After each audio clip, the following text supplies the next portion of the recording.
శేఖర్ భాషకు shock, case నమోదు. శేఖర్ భాషపై BSN act section 79, 67, IT act 72 కింద పోలీసులు కేసు నమోదు చేశారు. శేఖర్ భాష ఉద్దేశపూర్వకంగా దురుద్దేశంతో ప్రైవేట్ కాల్ రికార్డులు, నగ్న వీడియోలు, డ్రగ్స్ పార్టీలతో మస్తాన్ సాయి కేసు రాష్ట్రంలో సంచలనం సృష్టిస్తున్న నేపథ్యంలో మరో వివాదం తెరపైకి వచ్చింది. లావణ్య ఇచ్చిన ఫిర్యాదుతో మస్తాన్ సాయి అరెస్ట్ అయ్యి జ్యుడిషియల్ రిమాండ్ కు వెళ్లారు. అలాగే Bigg Boss fame RJ Shekar భాషపై కూడా లావణ్య ఫిర్యాదు చేయడంతో పోలీసులు కేసు నమోదు చేశారు. ఇదిలా ఉండగా శేఖర్ భాషపై నార్సింగ్ పోలీస్ స్టేషన్ లో మరో కేసు నమోదు అయింది. శేఖర్ భాషపై కొరియోగ్రాఫర్ షష్ఠీ వర్మ ఫిర్యాదు చేశారు. కొరియోగ్రాఫర్ జానీ మాస్టర్ పై షష్ఠీ వర్మ గతంలో ఫిర్యాదు చేసిన విషయం తెలిసిందే. జానీ మాస్టర్ కేసులో విచారణ జరుగుతుండగా తన వ్యక్తిగత కాల్ రికార్డ్ లీక్ చేశాడని షష్ఠీ వర్మ ఫిర్యాదులో పేర్కొంది.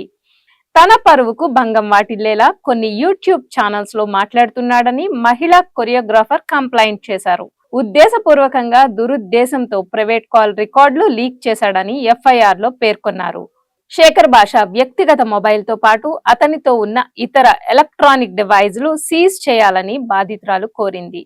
దీంతో శేఖర్ భాషపై BSN act section 79, 67, IT act 72 కింద పోలీసులు కేసు నమోదు చేశారు.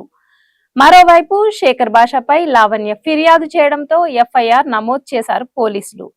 లావణ్యను ఉద్దేశపూర్వకంగానే డ్రగ్స్ కేసులో ఇరికించాలని ఇటు మస్తాన్ సాయి, శేఖర్ భాష ప్రయత్నం చేశారంటూ ఓ ఆడియో పోలీసులకు ఇవ్వడంతో శేఖర్ భాషపై కేసు నమోదు అయింది. ఈలోపే శేఖర్ భాషపై మరో కేసు కూడా నమోదు చేశారు నార్సింగ్ పోలీసులు. కొరియోగ్రాఫర్ షష్ఠీ వర్మ ఇచ్చిన ఫిర్యాదుతో శేఖర్ భాషపై మరో ఎఫ్ఐఆర్ ను పోలీసులు నమోదు చేశారు. ఆర్జే శేఖర్ పై అనేక ఆరోపణలు వినిపిస్తున్నాయి. ఓవైపు డ్రగ్స్ కేసు, నగ్న వీడియోల విచారణ కొనసాగుతున్న సమయంలో ఆ కేసులో శేఖర్ భాషను నిందితుడిగా చేర్చారు. మరోవైపు షష్ఠీ వర్మ ఇచ్చిన ఫిర్యాదు మేరకు ఆర్జే పేరు ఎఫ్ఐఆర్ లో చేర్చారు.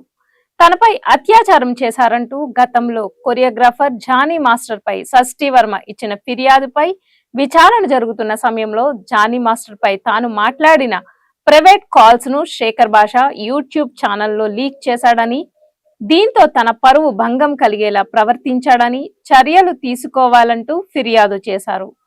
దీని ఆధారంగా శేఖర్ భాషపై 3 సెక్షన్ల కింద పోలీసులు కేసు నమోదు చేశారు. గతంలో పంజాగుట్ట పోలీస్ స్టేషన్ లో శేఖర్ భాషపై ఓ కేసు నమోదు అయ్యింది.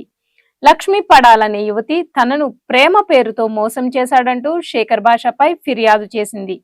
ఈ క్రమంలో శేఖర్ భాషపై ఇప్పటి వరకు 3 కేసులు నమోదయ్యాయి. ఈ 3 కేసులకు సంబంధించి ఓవైపు పోలీసులు విచారణను కొనసాగిస్తున్నాయి.